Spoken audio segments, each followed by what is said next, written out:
It was a normal Monday thing, the kind you don't remember later. I had a paper cup of coffee in one hand, my phone in the other, and I was trying to read the visitor badge policy posted behind the reception desk because I hadn't been in that lobby in years. The lighting was the same soft white it always was, too bright for morning. The floor still smelled faintly like lemon cleaner. Even the air felt chilled on purpose, like they wanted everyone slightly uncomfortable so they moved faster. I stepped forward in the check-in line, and that's when the coffee hit my chest. Hot and quick through my blouse, sharp enough that my body reacted before my face did. I heard a small gasp from someone behind me, then the faint scrape of a chair as a receptionist shifted. The girl holding the cup didn't flinch. She didn't even look surprised. She stared straight at me and tipped the cup a little more, like she was finishing the job. "Oops," she said, and she was already smiling at her phone. The line stopped moving. Conversations cut off mid-syllable. Someone did a nervous little laugh and then decided it wasn't funny. The girl's badge was pink. Intern. She lifted her chin like she'd practiced it in a mirror and said louder, for the phone, for the lobby, for anyone who might be useful later. "My husband is the CEO." A few people froze in place like they'd been told not to breathe. A security guard near the doors shifted his weight and didn't step in. The receptionist stared down at her keyboard like it had suddenly become complicated. The intern kept going, eyes bright, voice casual. Jason Whitaker. Don't pretend you don't know him." Coffee dripped down my sleeve and collected at my wrist. The smell was bitter and burnt, and the warmth turned cold fast. I watched it happen the way you watch weather. You can't argue with it. You can only decide what to do next. I was 44 years old, standing in the headquarters lobby of the company I helped build, and I understood in a very calm way that if I reacted the way people expected, I would be giving her exactly what she came for. A scene.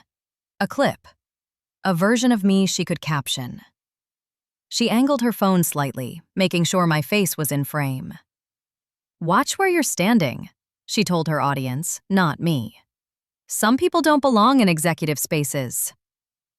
The security guards looked at each other and still didn't move. There was a reason for that. I had been based in Chicago for the last 5 years running the Central region, and this was my first day back at headquarters in Philadelphia without any announcement. No email blast, no calendar invite, no glossy internal post with my photo and a welcome back line. To these new faces, the name Alina Mercer was something in quarterly notes, not a person standing there with coffee soaking through fabric. The intern waited, eyes flicking over my expression, hungry for proof that I was unstable, rude, dramatic, anything she could package. I didn't give her that. "I'm sorry," I said. Not to the room, just to her. Clear enough that the microphones on her phone would catch it. The word landed wrong. You could feel it, like a plate dropped in a quiet kitchen. She blinked. Her smile twitched at the edge. "For what?" she asked, still filming. "For the mess," I said, and I took one small step back. That was when the room went completely still. The kind of still that isn't peace. It's waiting. I reached into my bag, not searching, not fumbling, just moving like I had time. I pulled out my phone and tapped one contact. It rang once, twice. When he answered, his voice was already sharp, impatient, busy. "What is it?" "Come down here," I said. A pause. "Where are you?" "Lobby," I said. "Your new wife just threw coffee all over me." I ended the call before he could speak. The intern's smile widened, like she'd just been handed a trophy she didn't earn. She lifted her cup in a small salute to her stream and turned slightly so the camera could catch the people behind her. "See?" she said softly. "This is what happens." Coffee kept dripping. Someone in the back whispered something I couldn't make out. The receptionist's hands hovered over the keyboard, unsure what to type when the situation didn't fit any drop-down menu.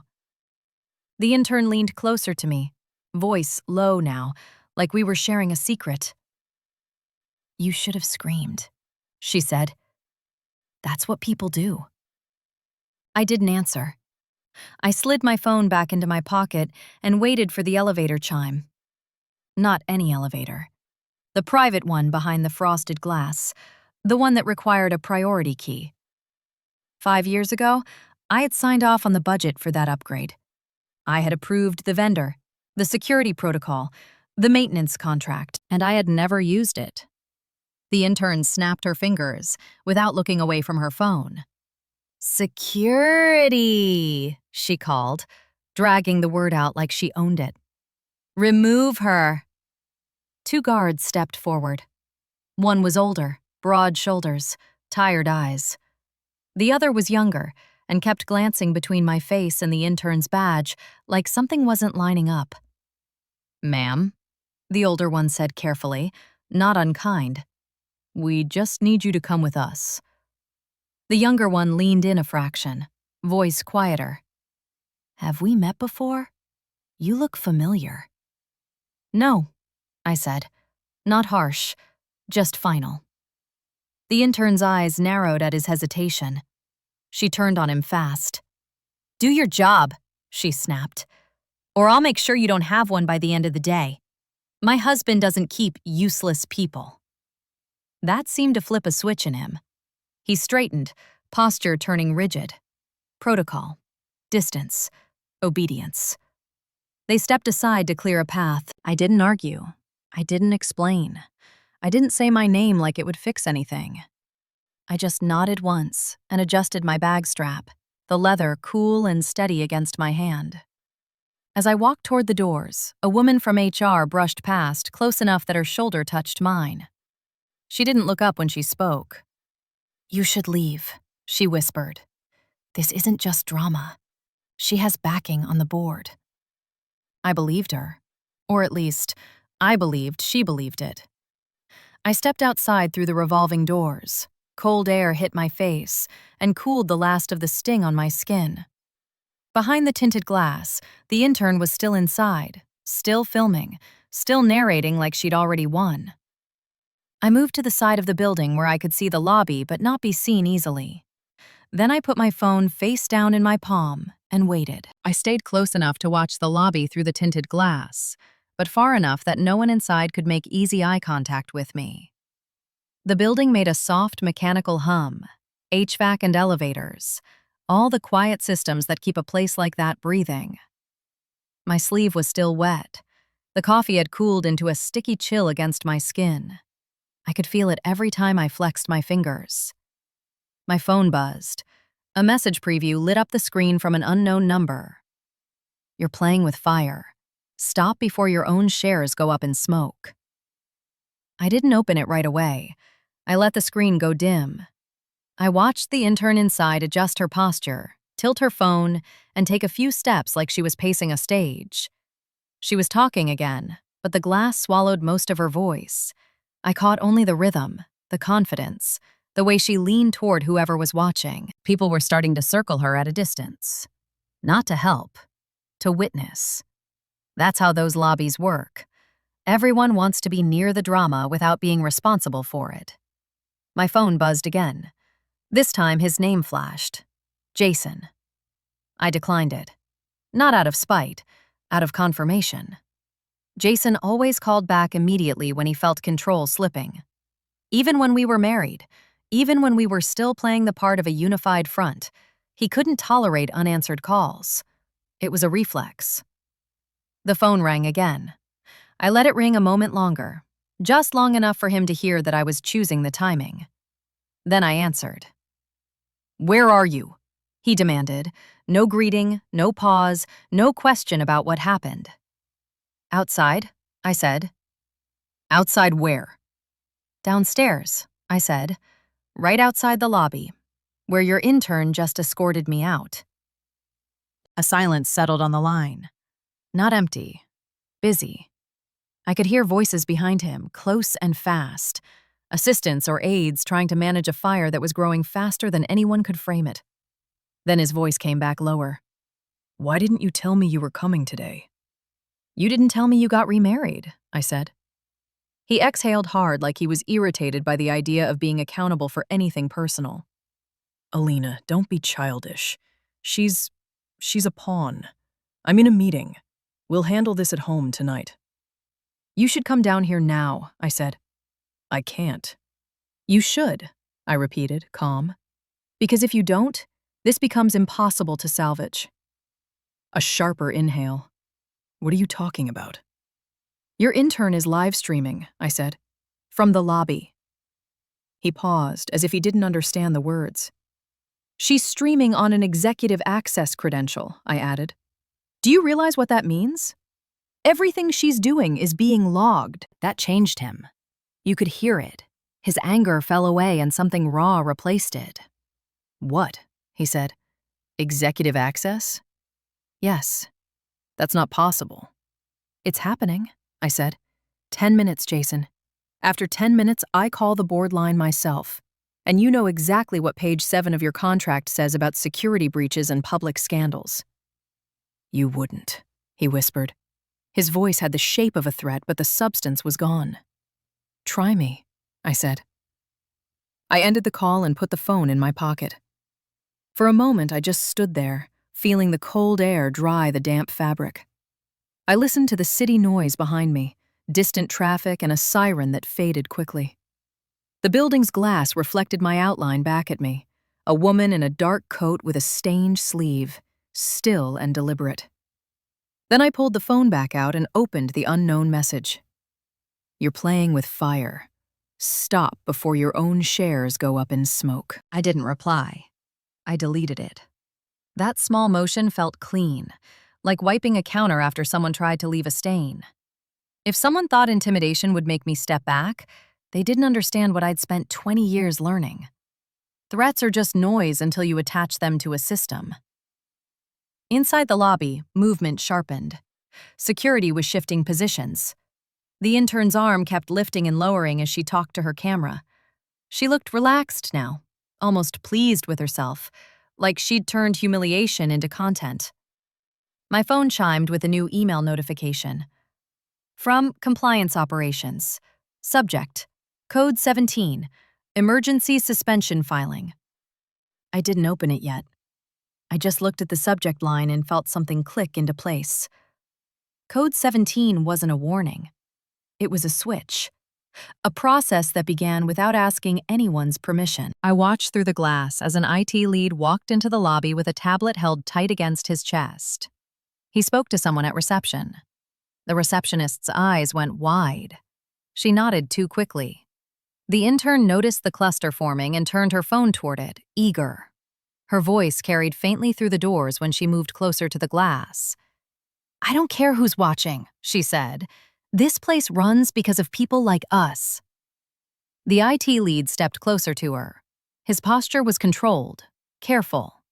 He said something I couldn't hear, and she recoiled like he'd insulted her. Then she lifted her chin and snapped back loudly for the camera. That's not my fault, she said. The CEO's assistant logged me in. Go take it up with him.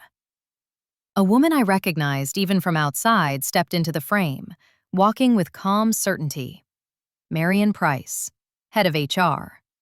The kind of person who never raised her voice because she never needed to. Marion spoke and the intern's mouth opened, then closed again, like she'd lost her script. The intern tried to laugh. It came out thin. She looked toward the elevators, toward the executive bank, toward the place she expected rescue to arrive from. No one came. The IT lead tapped his screen once, then twice. The red live indicator on the intern's phone blinked and went dark. That was the first time her confidence actually broke. Not fully, just a crack. Her thumb hovered uselessly over the screen, as if she could force it back on with willpower. Marion folded her arms and gestured to security. Escort her to my office, she said. Now. The intern didn't resist.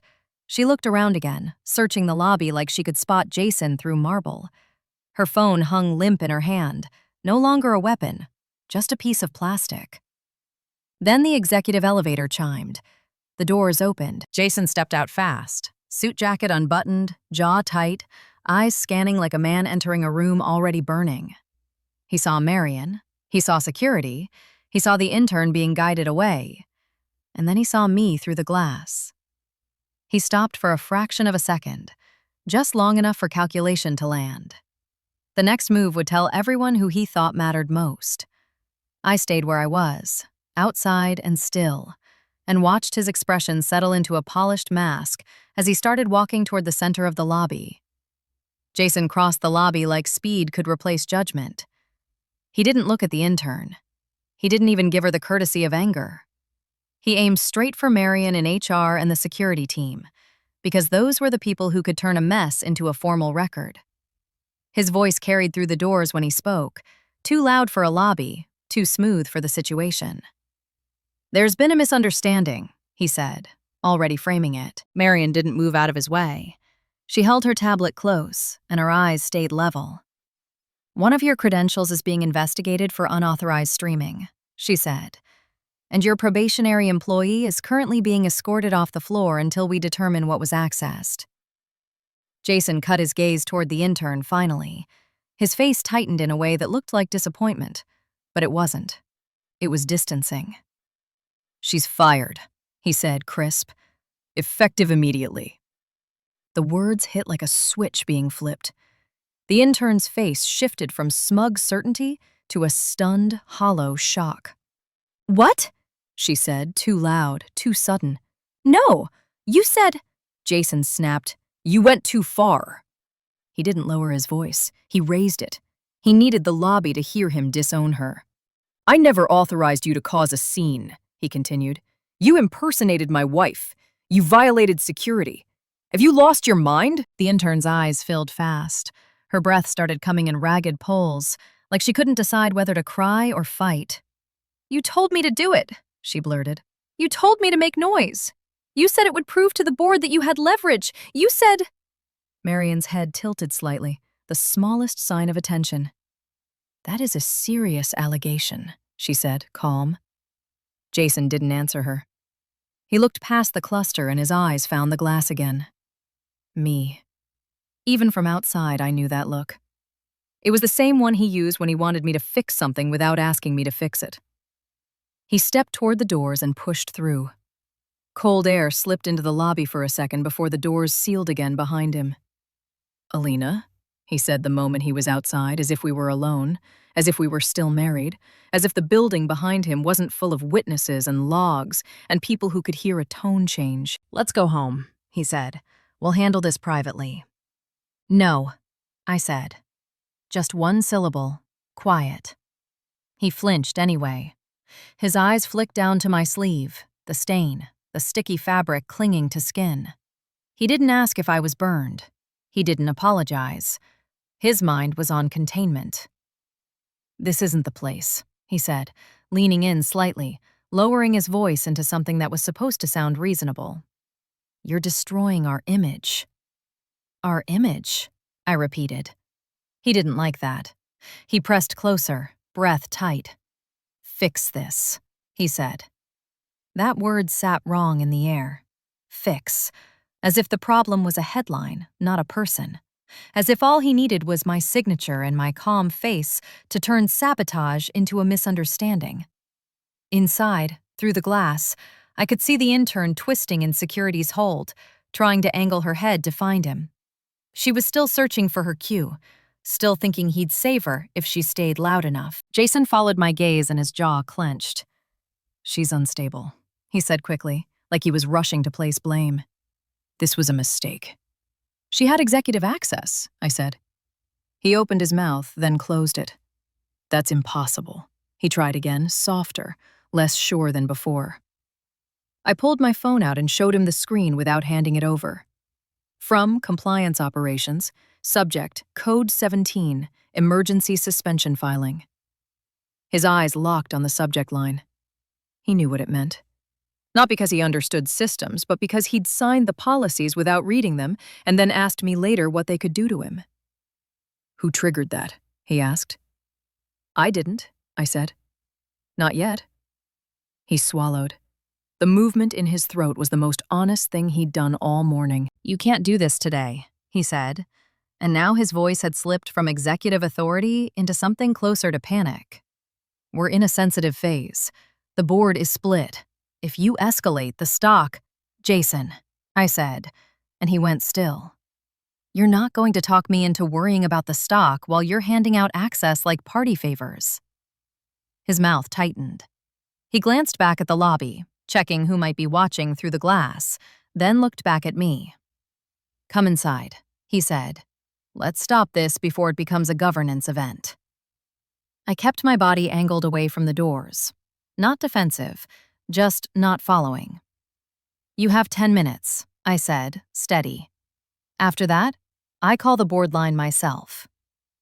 His eyes narrowed. You don't have that right. I didn't answer him immediately. I let the silence do the work. The kind of silence that forces someone to listen to their own fear. Then I said, I do. He stared at me, searching for a crack, a tell, something emotional he could exploit. He didn't find it. Inside the lobby, Marion was already moving. The IT lead was speaking to her, pointing to his tablet. A security guard stepped toward the executive elevator bank, as if waiting for a remote instruction. Jason's phone buzzed. He glanced down, and his face tightened again. Alina, he said quietly, don't make this bigger than it has to be. I'm not, I said. You did. I stepped to the side, away from the door, and pulled up a contact on my phone that I hadn't touched in years. It wasn't a person's name. It was a line. Board operations. Jason saw it, and his shoulders went rigid. Don't, he said, voice sharpening. I looked at him once, calm. Then I tapped call. The line rang twice. A voice answered, clipped and professional. Board operations? This is Alina Mercer, I said. I need Arthur Lang on speaker. Jason's face drained in a way he couldn't control. He took one step toward me, hand half raised like he could physically stop a phone call. The line went quiet for a moment, then shifted, like someone covering a receiver. Miss Mercer. A familiar older voice came on, steady, not surprised. Arthur speaking. State your concern. I didn't look away from Jason when I spoke. I'm exercising my right to report a governance breach in real time, I said. There has been an executive credential misuse and a public incident in the lobby. I can provide original logs within 5 minutes. Jason let out a sharp, jagged laugh, trying to make it sound like this was ridiculous. She doesn't have that right, he said, loud enough for the lobby glass to carry it. She's just my ex-wife. Arthur didn't respond to him. He responded to me. Under which authority are you making this report? He asked. I kept my voice even. Under the Sloan Mercer Trust Governance Clause, I said. Primary trustee designation. It's on page 3 of Jason's appointment contract. Jason's lips parted slightly. For a second, he looked young, like a man realizing he's walked into a room he can't charm his way out of. That's not relevant, he said too fast. It is, I said. Read page 7. Arthur paused. Papers rustled faintly, the sound of someone pulling a file that had always been there, just ignored. I have it, Arthur said, voice lower now. Continue. I felt the lobby behind the glass shift. Security stopped pretending they weren't listening. Marion's head turned slightly, as if she'd caught the sound of Arthur's name through the speaker. Jason leaned closer to me, voice urgent, almost pleading now. You're going to blow this whole thing up, he said. The company will burn. I didn't raise my voice. It was already burning, I said. I'm just documenting it. Arthur's voice came through the phone again, sharper. Ms. Mercer, send the documentation to the secure board address immediately. We are placing an interim hold on executive authority pending review. Jason froze. And inside the lobby, as if responding to the same command, the light on his executive badge blinked once, then turned red. The red light on Jason's badge didn't just change a color. It changed the air. He looked down at it like it was a glitch, like he could blink and make it return to green. Then he looked back at me, and for the first time that morning, he didn't have a line ready. Inside the lobby, people noticed. Not because they understood the policy, but because they understood status. A red badge in that building meant you were no longer protected by the usual assumptions. Jason lowered his voice, tight and fast. Undo it. I didn't revoke you, I said. The board did. He stepped closer, the way he used to when he thought proximity could turn into influence. Alina, you're making a mistake. I watched him for a moment, then looked past him at the glass doors. Marion had shifted her stance, already coordinating with the IT lead. Security had changed positions too, not facing me anymore, facing him. That was the moment the story stopped being personal. It became procedural. Arthur's voice came through the phone, steady and clipped. Ms. Mercer, you said you can provide originals within 5 minutes. Yes, I said. Then do it now, he replied. No summaries, no edits, originals. Jason's jaw tightened. He lifted a hand toward the phone like you might grab it. He didn't. He knew better than to create physical evidence. I didn't move away, but I shifted into order. The kind of order that has steps. Step 1. Preserve what already exists. I walked to the side of the revolving doors, out of reach and out of the lobby's direct line of sight, and opened the compliance email. The Code 17 filing had a secure link and a timestamp. It listed the triggering event, an outgoing stream originating from a credential assigned to the executive tier, initiated from the lobby network. It also listed what was already frozen. Access tokens, session metadata, device ID, login location. They had everything that mattered. Step 2. Pull the system record before anyone can clean it. I called the IT lead directly. I still had his number because I kept numbers that mattered, even when I didn't plan to use them. He answered on the second ring, breath short. Ms. Mercer. Send me the raw session log, I said, not the summary.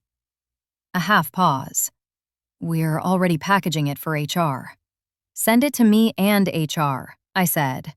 And copy board ops on the secure channel. Arthur Lang requested originals. That did it.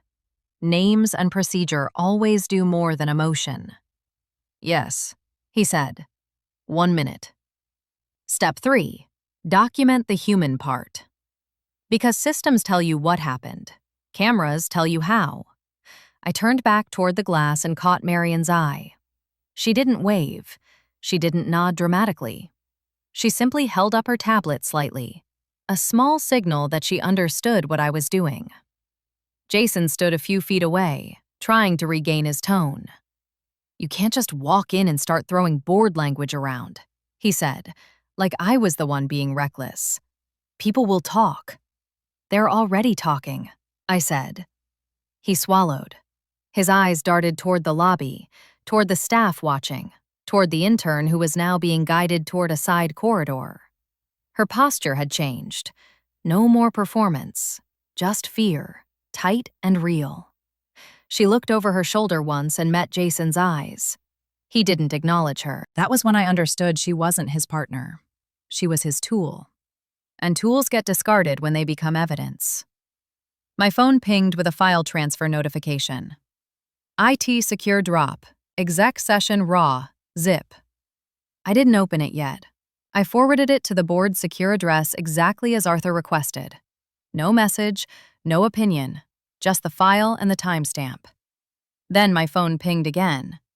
HR secure drop, lobby CCTV clip, 8:41 to 8:53. Marion was fast. I forwarded that too. Jason saw the motion of my thumb, the calm repetition, the way I didn't argue or explain. He stepped closer again, voice low, urgent, the way people sound when they realize a record is forming without them. You're going to ruin the whole company over coffee, he said. It wasn't coffee, I replied. It was access. His eyes narrowed. You think the board is on your side? I think the board is on the board's side, I said, and you gave them something they can't ignore. Arthur's voice returned on the line. We have received the first file. Continue sending anything relevant. HR is being instructed to hold all related personnel actions. no terminations, no exits, no deletions. Jason's face tightened at that last word. Deletions. He leaned in, almost whispering now. Alina, you don't know what you're doing. I looked at him, calm. I know exactly what I'm doing. Behind the glass, security shifted again. The older guard moved into a position that blocked the executive elevators from Jason's approach. Not aggressive, just firm. A boundary made of shoulders and policy. Jason noticed. He tried to smile like it was all fine. It didn't land. Marion stepped closer to the doors, speaking to a guard, then glanced toward me again. This time she opened the door just enough to speak without letting the lobby spill outside. Ms. Mercer, she said quietly, professional. The board wants you in a conference room. We need you on an internal line, and we need your statement recorded. Jason started to speak, as if he could veto that. Marion didn't look at him. Not you, Mr. Whitaker. The words were polite, but they were final. I nodded once and stepped inside. The lobby was cooler than the street, the air sharp with recycled conditioning. People looked away quickly, then looked back when they thought they could get away with it. The receptionist's hands were trembling slightly over the keyboard. I walked past them without stopping. Marion guided me down a short corridor into a small glass-walled conference room with a plain table, a speakerphone, and a laptop already open to the secure upload portal. When the door shut, the lobby noise dropped to a hush. Marion placed her tablet on the table and slid it toward me. Before we start, she said, you should know something. Her voice stayed even, but her eyes were tired. This morning wasn't spontaneous, she added. Someone requested the intern's badge be upgraded last week. It was pushed through as executive spouse onboarding. It came from Jason's office, but it didn't originate with his assistant. I sat down slowly and looked at the screen. A name was visible on the request chain, someone I hadn't seen in years. I put my phone face down on the table. Then I waited. The name on the request chain sat on Marion's tablet like a weight. It wasn't Jason's assistant. It wasn't a random admin error. It was someone who understood policy well enough to bend it without leaving fingerprints, at least not obvious ones. Marion didn't say the name out loud. She didn't have to. The room was quiet enough that the glow from the tablet felt loud on its own. She tapped the speakerphone once and the line lit up. A soft tone, then a click. Board operations has joined, a voice. Then Arthur came on, steady and direct. Ms. Mercer, are you in a secure room? Yes, I said, with Marion Price in HR. Good, Arthur replied. This call is recorded. State in sequence what occurred. I didn't dramatize it. I didn't add emotion. I gave it the way you give a report. I entered the lobby at approximately 8:41, I said. An intern identified by a pink badge deliberately spilled hot coffee onto my chest and sleeve. She stated on a live stream that her husband is the CEO. She called security to remove me. She was streaming from an executive tier credential. Arthur paused. Do you have confirmation the stream was on an executive credential? Yes, I said. IT has provided the raw session log and device ID. The file has already been uploaded. A second voice came on the line, lower, unfamiliar. This is legal counsel. Ms. Mercer, did the intern make any threats or claims about influence? She threatened a security guard's job, I said. She referenced board backing through HR warning.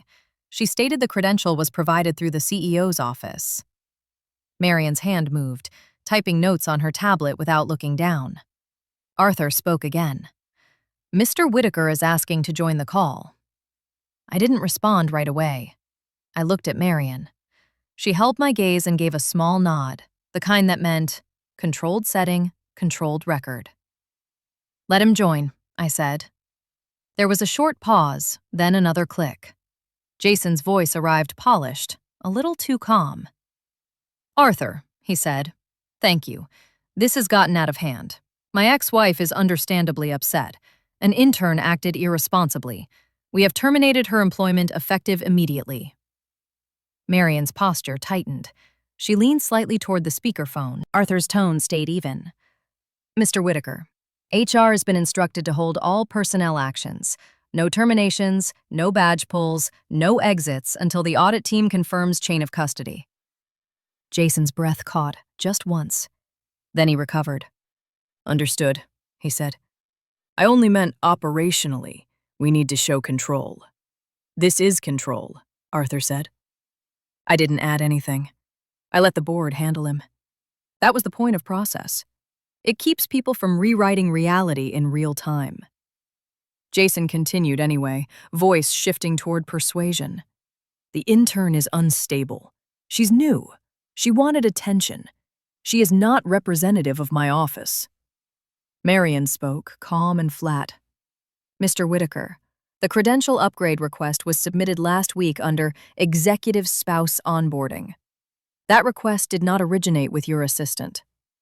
Jason didn't answer her directly. Marion, we can discuss details internally. Arthur cut in. No. We discuss details on the record. A quiet stretch followed. I could picture Jason in his office, standing too close to his desk, trying to decide which lie would be least expensive. The legal counsel voice returned. Mr. Whitaker, did you authorize executive tier access for the intern's device? I did not, Jason said quickly. Too quickly. I spoke then, not loud, just clear. The session log will show whose token was used to provision the access, I said. It will also show the location it was approved from. Jason's voice tightened.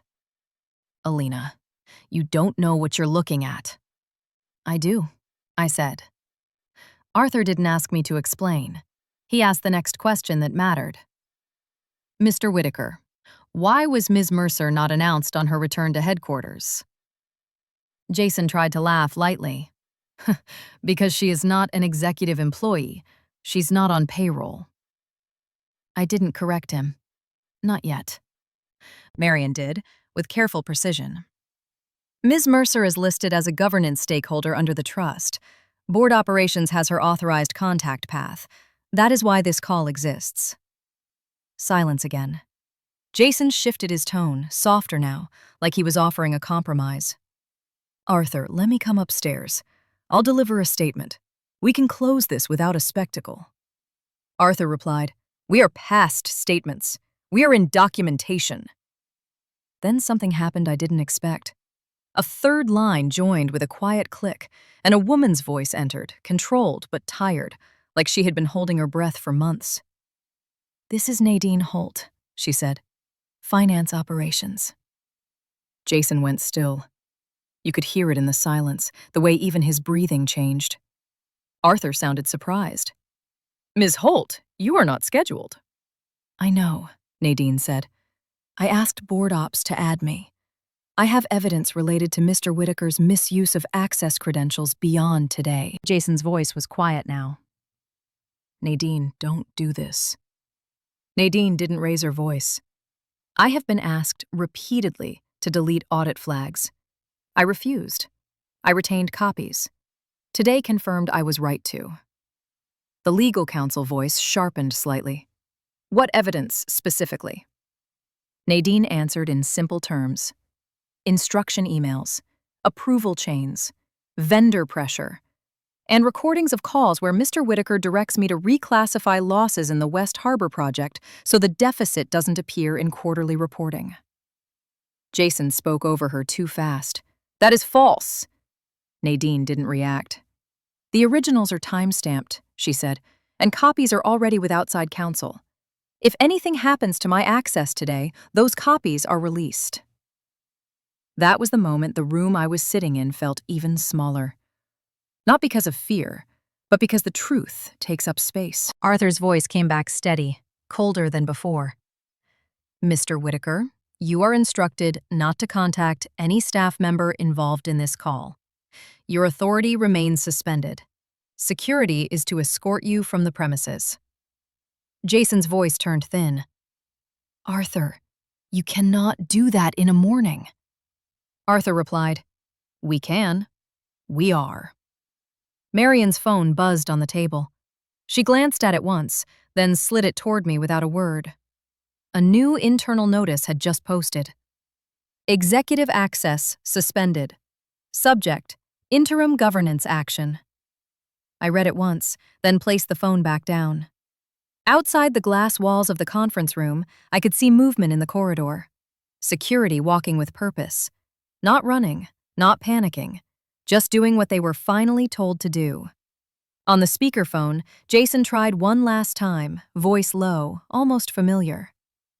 "Alina," he said, "if you push this, you burn everything." I didn't answer him. Arthur did. "Mr. Whitaker," he said, "this call is concluded. Ms. Mercer, remain available. HR, secure Nadine Holt immediately. Legal, initiate full audit." The line clicked off one by one until the room was quiet again. Marian exhaled, small and controlled, and looked at me. "They're bringing him past this corridor," she said. "If he tries to speak to you, don't engage. We keep it clean." I nodded once. Then I heard footsteps outside the glass, measured and close, and I stayed seated, hands still on the table, waiting for the door to open. The footsteps passed the glass wall first, then slowed. I didn't turn my head quickly. I didn't get up. I stayed seated the way you stay seated in a doctor's office when someone calls your name, and you know you're about to hear something you can't unhear. Jason appeared in the corridor, flanked by 2 security guards. The older one walked half a step behind him, respectful but firm. The younger one kept his eyes forward, like he'd been instructed not to react to anything. Jason's tie was loosened now. His face looked tight, not with grief, but with calculation that had nowhere left to go. He saw me through the glass and his mouth moved as if he might speak. Then he noticed Marian standing beside the door with her tablet held close. Marian didn't say a word. She just raised one finger slightly, the universal sign for stop. Jason's jaw clenched and he kept walking. Security guided him past the conference room and down the corridor toward the service elevators, the ones executives never used unless something had gone wrong. The moment he disappeared around the corner, the building felt different. The air was the same temperature, the floors were the same polished stone, but the assumption had shifted. People were going to work today with a new fact in their bodies. That mattered. Marian stepped into the room and closed the door gently. "They're taking him out through the lower exit," she said. "Less visibility." I nodded. "Good." She looked at me for a beat, then sat across from me and opened a secure folder on her tablet. "I'm going to say something plainly," she said, "because we don't have time for soft language." "Okay," I said. "The intern's badge request," she said, tapping the screen, "was pushed through by a board liaison, not Jason's office staff." I kept my face still. "Which liaison?" Marian turned the tablet slightly toward me. The name was there again. The same one that had been on the request chain earlier. Someone with authority in the shadows. Someone who could move access like paperwork. "I haven't spoken to her in years," I said. Marian's eyes stayed level. "She's been speaking to Jason." I didn't respond. I let that settle. Marian scrolled. "There's more," she said. "The executive spouse onboarding label was used to bypass normal review, and the device that received the credential wasn't registered under the intern's name." I looked at her. Whose was it registered under? Marian tapped once and a device profile opened. A corporate asset tag number. A procurement record. "It's a loaner," she said. "Issued from the executive pool. Requested by..." She paused as if confirming. "Jason's travel coordinator. Approved by the same liaison." So it wasn't just a reckless intern with a phone. It was an operation with a paper trail. I leaned back slightly and took a slow breath through my nose. This was the strategic shift. The moment where you stop reacting and start sorting. "Step 1, I said quietly, more to myself than to her. "We lock access." Marian nodded. "Already happening. IT is rotating privileged tokens and freezing executive credential provisioning." Step 2, I continued. We preserve every record. Emails, approvals, logs, CCTV, phone records, everything. Marion's mouth tightened. Legal put a hold order across departments. No deletion, no archive. Step 3, I said. We identify the motive. What did he want today to accomplish? Marion looked at me carefully. He wanted you to look unstable. I didn't argue. I didn't correct her.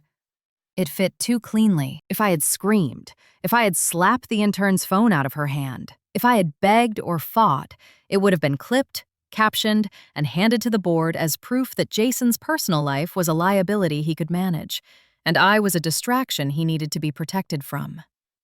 Instead, they had the opposite. They had a live stream running on executive access, a badge upgrade request with a board liaison's name on it, and a finance witness ready to talk about audit manipulation. Marion's tablet chimed softly.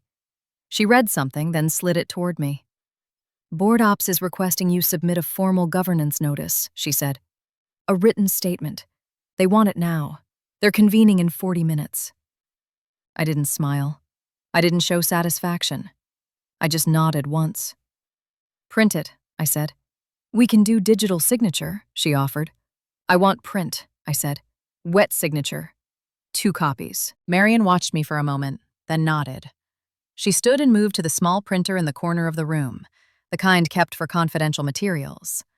It whirred softly. While it printed, my phone buzzed again. Not Jason this time. A private number. I didn't answer. I let it ring out and then set the phone face down again. Marion returned with papers, 2 sets. She placed them neatly in front of me. The header was standard governance language, cold and familiar, the kind of text that has existed for decades because it prevents people from wriggling out of consequences. Notice of governance breach and request for interim action. I read it once, then reached into my bag and pulled out a pen. Not the cheap kind you find at reception, the one I always carried, the one that didn't skip. Marion slid a second document toward me. This is a chain of custody form, she said, for Nadine Holt's evidence.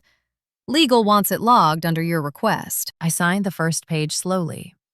Not because I was hesitating, but because slow signatures are harder to dispute.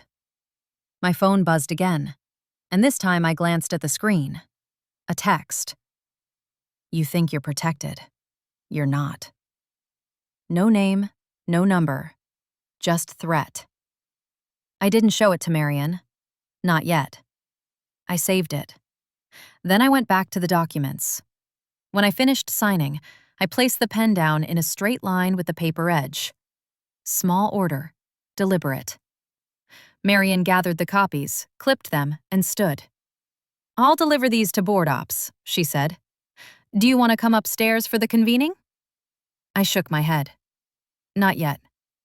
She paused. Alina, they might try to move without you. Let them try, I said. I want one more thing before I walk into that room. Marion's eyes narrowed slightly. What thing? The badge request chain, I said. Every approval, every timestamp, every comment. Marion nodded. I can pull it, I repeated. And then I want the liaison's calendar. Marion held my gaze, understanding what that meant.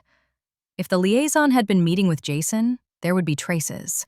Not always clean, but present. Building access logs, visitor entries, parking records, conference room bookings. Systems remember.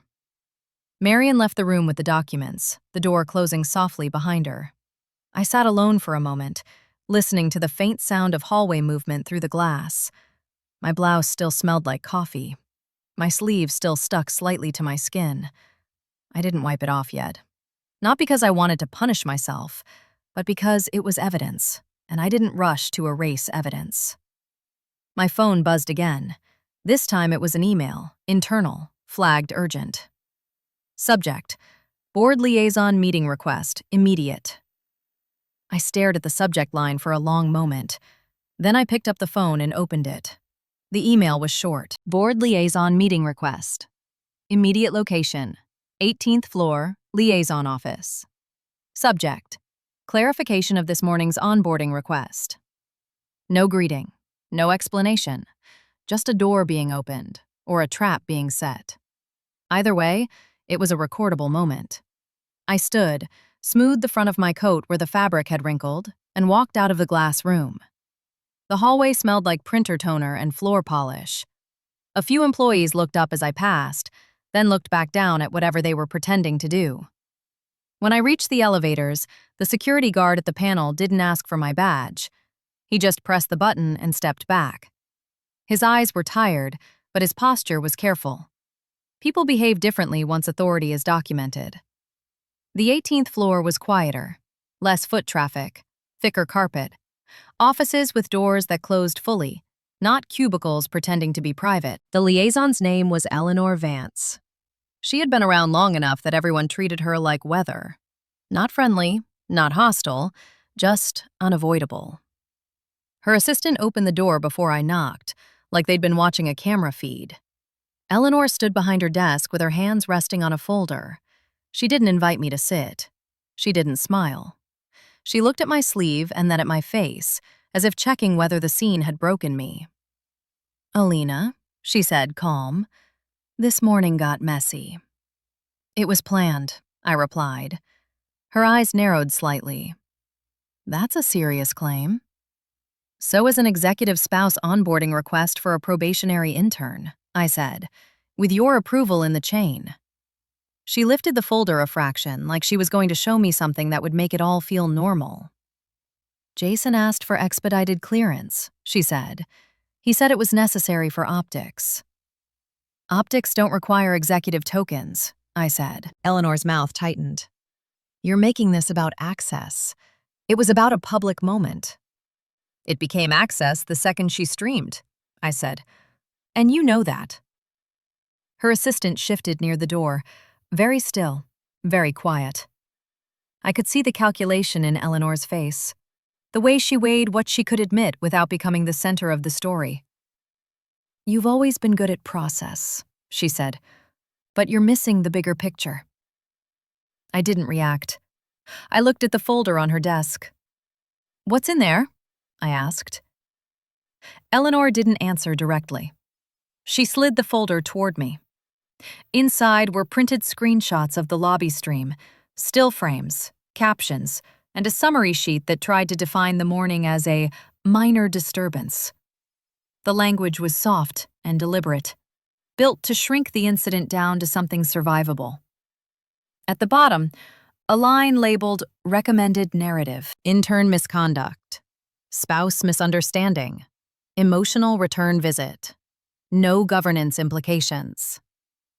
I closed the folder and set it down gently. "You drafted this," I said. Eleanor's eyes held mine. "I prepared it." "For the board," I said. "For stability," she corrected. "Stability built on false reporting isn't stability," I said. "It's a future audit." Her expression flickered, just once. I took out my phone and opened a file, then turned the screen toward her. The raw session log, the provisioning token trace, the timestamp that aligned with the credential upgrade request. "I already sent originals," I said. "So this meeting is not about clarification. It's about how you plan to position yourself when the board asks why your name is on the chain."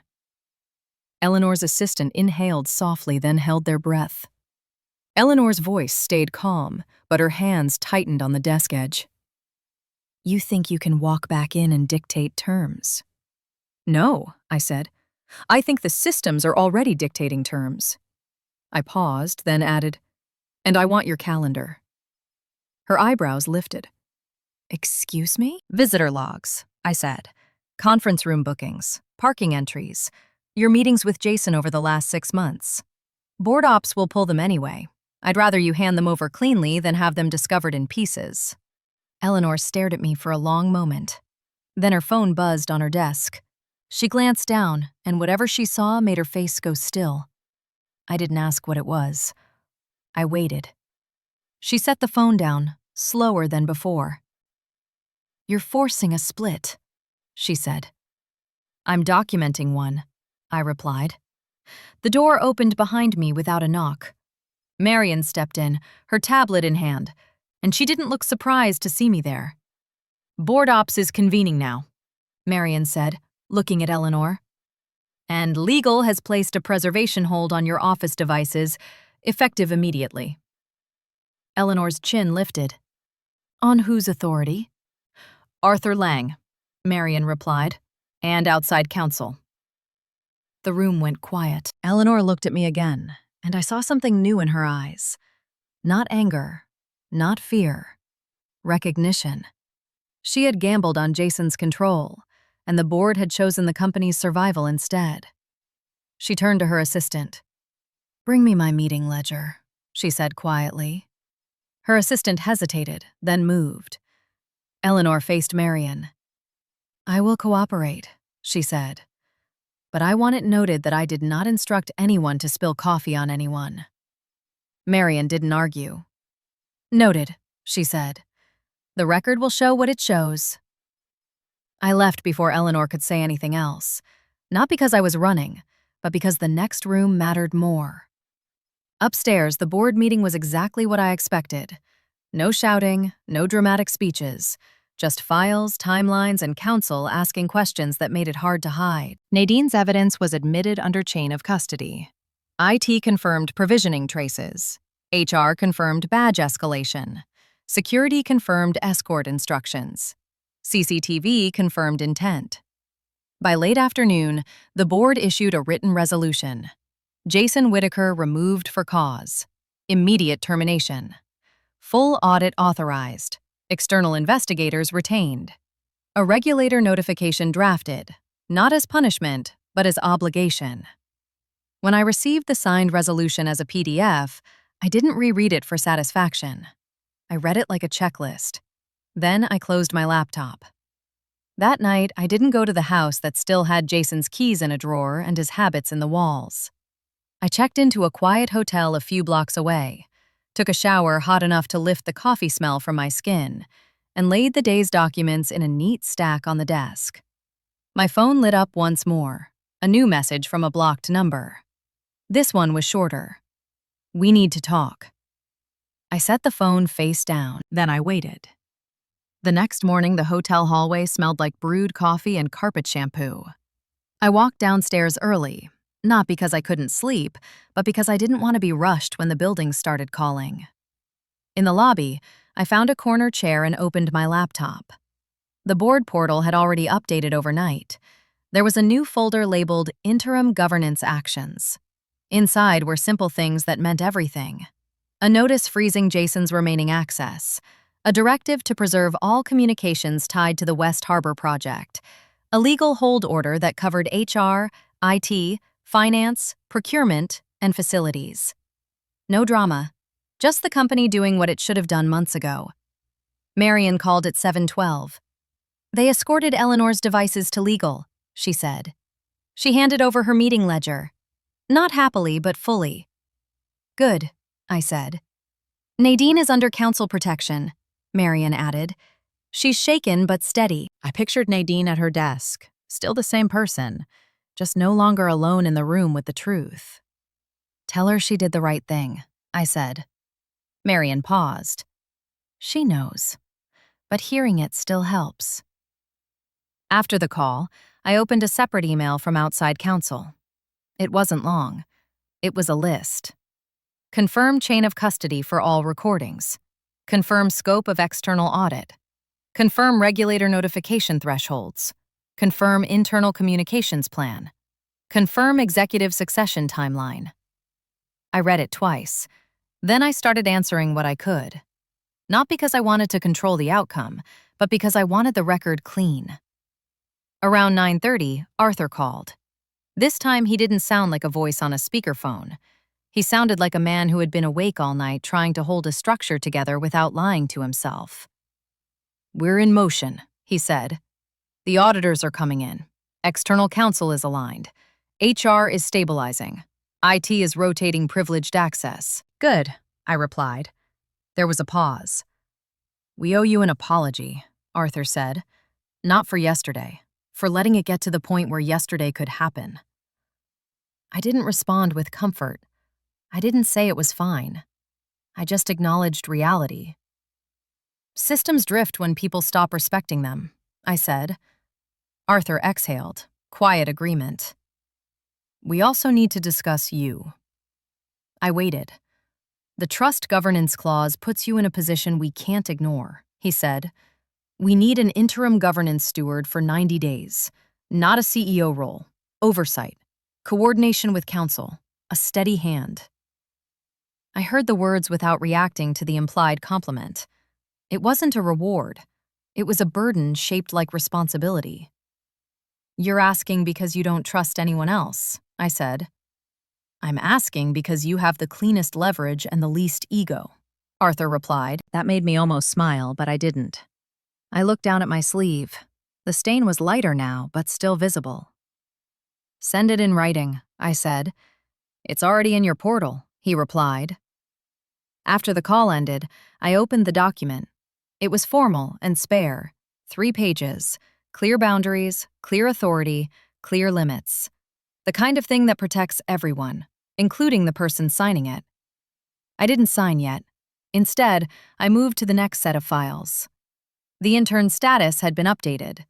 Not as revenge, as policy. Her probationary record reflected a security violation, harassment, and unauthorized recording. Partner companies on the shared compliance network would see it. She wouldn't understand why doors closed. She would call it unfair. But it wasn't mysterious. Attention doesn't erase accountability when the logs are intact. Jason's status was more complicated, because people like him always try to leave a door open. He called twice that morning. A private line. Then a message. Alina, we need to talk.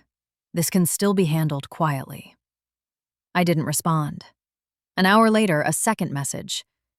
You're making enemies you don't see. Eleanor will not go down alone. That one I saved, not because it frightened me, but because it belonged in the pattern. By noon, legal sent me a draft of the regulator notice. It didn't accuse, it disclosed. It used careful language and specific timestamps. It didn't mention coffee. It mentioned credential misuse and potential financial misclassification. Facts, not feelings. At 2:15, Marion forwarded a building access report. It showed Eleanor's badge activity over 6 months. Conference room bookings, late-night entries, visits to Jason's floor that weren't on any public calendar. Not illegal by itself, but it drew a straight line between influence and access. I printed the report anyway and put it in the folder labeled Sequence. That evening, I returned to the hotel with takeout I barely tasted and laid everything out again. Not spread in chaos, but stacked. 1 pile for security, 1 for finance, 1 for HR, 1 for board actions, 1 for messages. Then I opened a final email from outside counsel. Subject: Personal Counsel Coordination. It wasn't about the company. It was about me. They had attached a simple checklist for separation of personal assets tied to the marriage, because even though Jason's authority was gone, he still had habits and reach. Change personal passwords. Lock shared accounts. Freeze joint credit exposure. Update authorized signers. Secure physical keys. Document any contact attempts. I read it once. Then I did the first item immediately. I changed every password from my phone, one by one, slow and thorough. I didn't do it with anger. I did it the way you shut windows before a storm. Not because you want the storm, but because you're not naive about weather. When I finished, I set the phone face down. On the desk, the interim governance document waited, unsigned. Outside, the city traffic softened into evening, and I sat there, calm and still, deciding whether I would walk back into the building tomorrow as a witness or as the person responsible for making sure no one ever pulled a stunt like that again. In the morning, I woke before my alarm, not because I was anxious, because my body knew something had shifted, and it wanted me upright to meet it properly. I made tea in the hotel room, the simple kind in a paper sachet. The kettle clicked off and the steam fogged the bathroom mirror slightly. I set the cup on the desk beside the documents and opened the interim governance agreement again. It wasn't a flattering document. That's what I liked about it. It didn't describe me as a savior or a returning hero. It described responsibilities, limits, and reporting lines. I signed it in blue ink and scanned it back into the portal. Then I took a slow sip of tea and watched the upload confirmation appear. At 8:30, I walked into headquarters through the main entrance. Same doors, same marble, different posture from everyone inside. The receptionist looked up and stood too quickly. "Ms. Mercer," she said, voice strained like she'd practiced it. "Good morning," I replied. I didn't mention the stain from yesterday. I didn't mention the intern. I didn't mention anything personal. I moved like a person with a schedule. Security didn't stop me. They didn't ask for a badge. They already had new instructions. Marion met me near the elevator bank with a folder in her hands and a controlled look in her eyes. "Board is waiting," she said.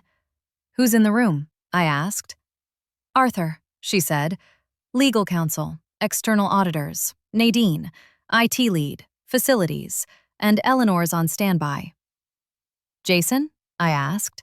Marion shook her head. "Not in the building." We rode the elevator in silence. The hum of the motor was steady, the kind of sound you barely notice until you're forced to sit still with it. The boardroom wasn't dramatic. No long mahogany table from a movie. Just a clean, modern room with a screen, microphones, and a stack of printed packets. Everyone stood when I walked in, not out of respect for me personally, but out of respect for the process that had just named me interim governance steward. I nodded once and sat. Arthur didn't waste time. "We're here to do two things," he said. "Confirm scope and confirm communications." External counsel slid a memo across the table. The top page was labeled Immediate Actions, 72 hours. I read the first line. Freeze all executive provisioning. Confirm device inventory. Reconcile audit flags. Secure finance operations. Then I looked up. "Before we talk communications," I said, "I want confirmation that Jason has no access to personal or corporate systems." IT responded without hesitation. "Corporate access is fully revoked. Badges, VPN, email, shared drives, all tokens rotated." "Personal access?" I asked. Arthur's legal counsel glanced at me. "That's outside corporate scope." "I know," I said, "but his behavior won't respect scope. We need the company to anticipate that." A quiet agreement moved around the room. The auditors didn't smile. They didn't need to. They had seen this pattern before. Nadine sat near the end of the table with her hands folded. She looked smaller than she had in my mind, but her eyes were steady. When she met my gaze, I nodded once. Not praise, recognition. Arthur continued. "We need to decide what to tell staff." I didn't answer immediately. I read the room. People weren't asking how to spin it. They were asking how to survive it without lying. "We tell them the truth," I said, in controlled language. Legal counsel raised a hand slightly. "What truth specifically?" "Jason Whitaker has been removed for cause," I said. "An external audit is underway. A governance steward has been appointed temporarily. All staff are protected under preservation holds. Retaliation will be treated as misconduct." No mention of coffee. No mention of an intern. Those details would leak anyway, but that wasn't the message. The message was, the company is not protecting a person over the rules anymore. Arthur nodded slowly. "And the board liaison issue?" I slid a separate folder onto the table. "Eleanor Vance," I said. "Her badge activity log, meeting ledger, and the onboarding narrative draft she prepared yesterday." Eleanor wasn't in the room, but her presence was. You could feel it in the way people shifted. External counsel asked, "How did you obtain the draft?" "Eleanor handed it to me," I said, "in her office, yesterday, before the preservation hold went into place." A pause. Arthur's face stayed controlled. "We will interview her today." I nodded. "On the record." Facilities spoke next, a practical question. "Do you want us to tighten lobby protocols? Media restrictions? Visitor screening? Yes, I said, and we treat phones in the lobby as potential recording devices from now on. Not because we're afraid of the public, but because we don't give anyone a stage inside our walls. The auditors asked for Nadine's originals. She slid a drive across the table, and counsel logged it under chain of custody. One by one, the meeting turned into work. Not discussion, not debate. Work. After 40 minutes, Arthur leaned back slightly. "There's one more matter," he said. "The personal side. Jason is requesting a private conversation with you." I didn't react. I looked at the memo in front of me, and then back up. Where? I asked. Arthur replied, "Downstairs. Legal conference suite. Counsel present." "That's fine," I said. Marion's eyes flicked to mine. A quick check. I gave a small nod. This wasn't a reconciliation. This was a controlled confrontation. A conversation with witnesses, timestamps, and boundaries. I stood and gathered only what I needed. One folder, one pen, my phone. When I walked into the legal conference suite, Jason was already there. He looked tired. Not humbled, not remorseful. Just tired in the way men get when they realize the world won't bend the same way anymore. He stood when I entered, like he was trying to remember manners. "Alina," he said softly. I sat across from him without offering anything personal. Counsel sat to my right. His counsel sat to his left. A recorder sat in the middle of the table, red light on. Jason cleared his throat. "I never wanted it to go this far." I waited. He tried again, choosing words carefully. "The intern, she got carried away. I was trying to manage optics with the board. Eleanor insisted it was necessary." I looked at him, calm. "You gave her access." "I didn't," he said quickly. Then quieter. "I didn't think they would trace it back." That was the first honest sentence he'd offered. Counsel on my side spoke, controlled. "Mr. Whitaker, you are not here to negotiate corporate governance. That has been resolved. You are here regarding separation, non-disparagement, and non-interference." Jason's eyes stayed on me. "Alina, I need you to understand something," he said. "If Eleanor falls, she's going to take others with her. People you don't want as enemies." I nodded once like I'd heard him. "That sounds like a threat," I said. "It's not," he insisted. "It's advice." I kept my voice even. I'm not taking advice from a man who used a young employee as a weapon and then discarded her the moment it became inconvenient. His jaw tightened. He glanced at the recorder and then back at me, like he wanted to say more but knew it would live forever. Counsel slid a document toward him. "This is the proposed separation agreement," she said. "It includes immediate restraint from contacting company personnel, restraint from moving shared assets, and a timeline for court filing if you refuse." Jason didn't pick it up right away. He looked at me and said, very quietly, "Do you hate me?" I didn't answer the question directly. I answered the reality. "I don't trust you," I said. "And I don't need hate to enforce boundaries." He stared at the paper now, finally reading. The room was quiet, except for the soft hum of ventilation. The recorder's red light stayed steady, unwavering. Jason's counsel leaned in and whispered something to him. He nodded once, not agreeing, just acknowledging the math. Then Jason picked up the pen, and for the first time since yesterday morning, I saw what I needed to see. Not remorse, not tears, compliance. He signed. Jason's signature dried on the page and the room stayed quiet. No one clapped. No one softened their tone. His counsel gathered the documents, my counsel confirmed the timestamps, and the recorder kept its steady red light like it always does when the truth is being made official. Jason looked up at me as if he was waiting for something personal, a reaction, a closing statement, a crack in my voice that would prove he still had access to me in some way. I didn't give him that. I stood, nodded once to counsel, and walked out of the suite without rushing.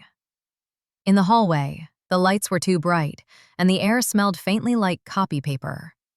A receptionist passed me with a stack of folders and didn't meet my eyes, not out of disrespect, but out of relief. Outside, the day had the clean chill of early winter, the kind of weather that makes you breathe slower without thinking about it. I went back to the hotel and did the least dramatic thing I could do. I cleaned up. I rinsed my blouse under cool water until the last of the coffee smell faded. I washed my sleeve carefully, not scrubbing hard, just patient. Then I hung it on the back of the chair to dry. I wiped my phone screen. I put my keys in the same place on the desk. I made tea again, the same plain kind, and set it down beside the stack of papers. Then I opened the board portal and watched the company settle into its new shape. Jason's name was removed from the executive directory that afternoon. Not announced like a spectacle, just updated like a system correction. His access remained revoked. The external audit began immediately. Contractors were contacted. Project codes were frozen. Expense approvals were reviewed line by line. Nadine was moved to a protected reporting structure so no one,